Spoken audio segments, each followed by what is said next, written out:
يلا ابدا. السلام عليكم. يلا بينا نبدا الحلقه بتاعتنا ان شاء الله ببسم الله الرحمن الرحيم والصلاه على الرسول صلى الله عليه وسلم.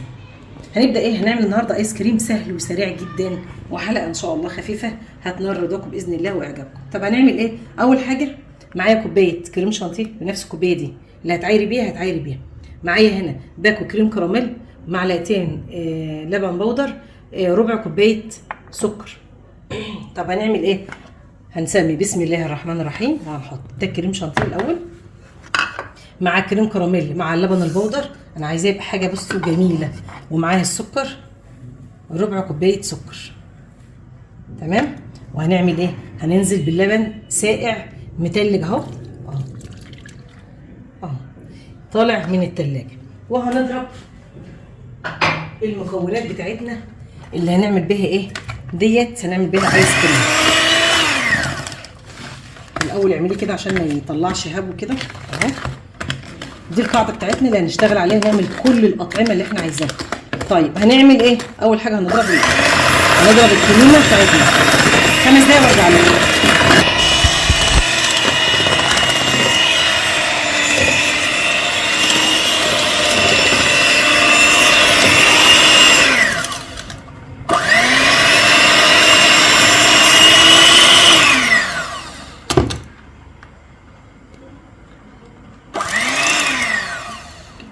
بصوا انا عايزاه كده، شايفين كده اهو، شايفين القوام بتاعه.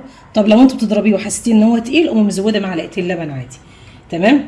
يبقى احنا حطينا هنا كوبايه كريم شانتيه خام مش مسكره، وحطينا عليها ربع كوبايه سكر، لو انت مش بتحبيه السكر انت في ايدك انت بقى، السكر ده بتاعك انت. باكو كريم شانتيه بتاع باكو كريم كراميل، ومعاه معلقتين كبار حراميين كده مليانين لبن بودر. دي القاعده بتاعتنا اللي هنعمل عليها منها الايس كريم. تمام. يلا هنشوف هنعمل ايه. يلا معانا دلوقتي الاطعمه اللي هنضيفها على ديت القاعده بتاعتنا اللي احنا هنشتغل عليها، اللي هي الايه ديت الاساس بتاعنا اللي هو الكريم شانتيه مع كريم كراميل. بجد ان شاء الله يعجبكم، تحفه يا بنات والله، حاجه كويسه وحاجه سهله وسريعه. طيب لو انا مش حابه اعمل كده خالص، معلقتين كريم شانتيه مع معلقتين لبن بودر في الخلاط. معايا مانجا هنا مانجا مفيش عليها اي حاجه خالص. معايا برده فراوله كانت متجمده وضربتها في الخلاط. يبقى انا معايا دلوقتي مانجا ومعايا ايه فراوله، وهنعمل كمان ايه بالشوكولاته. طيب لو انا هنا عايزه اعمل كلها في خطوه واحده، الخلاط بتاعك الفراوله او اي حاجه انت بتحبيها، معلقتين كريم شانتيه مع معلقتين لبن بودر مع معلقه سكر، ولو عندك كريم كراميل زي ما انا عامله حطي معلقتين برده، هتاخدي طعم روعه. طب هنعمل ايه هنا؟ اول حاجه اهي هنحط بقى ايه هنا الاطعمه بقى اللي انا عايزاها. عايزه بقى اي طعم اي فاكهه جمديها زي ما انا بعمل كده ديت اهي.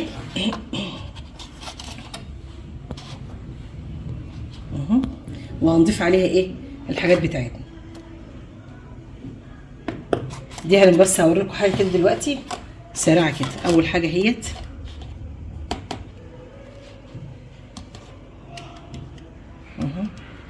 هتتضرب، تسيبها لما تفك شويه، ما تعملهاش طبعا وهي طالعه من الفريزر لانها هتكسر لك الخلاط او هتكسر لك الكبه اهو.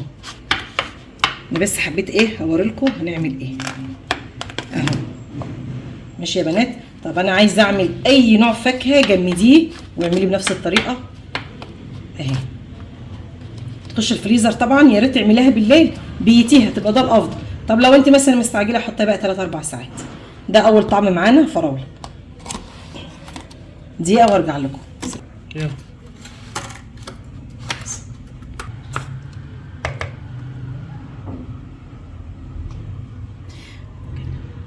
ده الطعم التاني اللي هو المانجا. اي طعم زي ما انا قلت، هتاخدي شويه من الكريم شانتيه وكريم كراميل اللي انت عاملاه مع اللبن والسكر، وتاخدي بقى الاطعمه اللي انت عايزها اي طعم. ده انا ضربه طبعا مجهزاه عشان ايه ما اطولش الفيديو عليكم. بعد كده هتدخليها ايه الفريزر اهو. وهنقلب، لو محتاجه مانجا هنحط لها. انا ما بحبش احط عليها اي اضافات تانية، عايزاها انا عايزه اكل المانجا احسها كده مانجا ماشي، مش هحط عليها اي اضافات. كريم كراميل مع كريم شانتيه عامل شغل عالي جدا بجد، يعني طعم روعه ولا اروع من كده مفيش.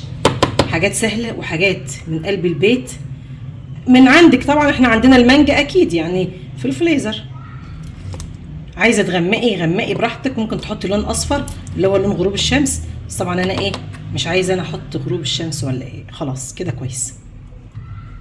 دقيقه وارجع لكم. يلا.